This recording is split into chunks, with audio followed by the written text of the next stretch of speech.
এই দেশে আপনাকে 3 ধরনের ক্রিকেটার মিলবে, মানে ক্রিকেট জগতের মানুষ মিলবে। এক ধরনের মানুষ হচ্ছে খেলা চালায়, এক ধরনের মানুষ হচ্ছে খেলে, এবং এক ধরনের মানুষ হচ্ছে খেলা দেখে।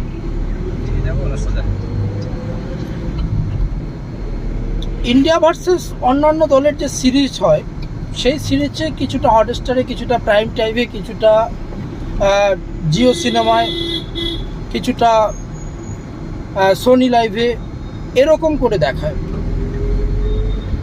বর্তমানে কিছু সিরিজ ফ্রিতে দেখাচ্ছে, কিন্তু আগে সেই সব প্ল্যাটফর্মেও সাবস্ক্রিপশন নিতে হতো।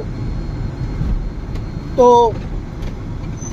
যারা খেলা চালায় তাদেরও মুনাফা হয়, যারা খেলে তাদেরও মুনাফা হয়, কিন্তু যারা খেলা দেখে তাদের কিন্তু বারবার বিভিন্ন প্ল্যাটফর্মে সাবস্ক্রিপশন নিতে হয়।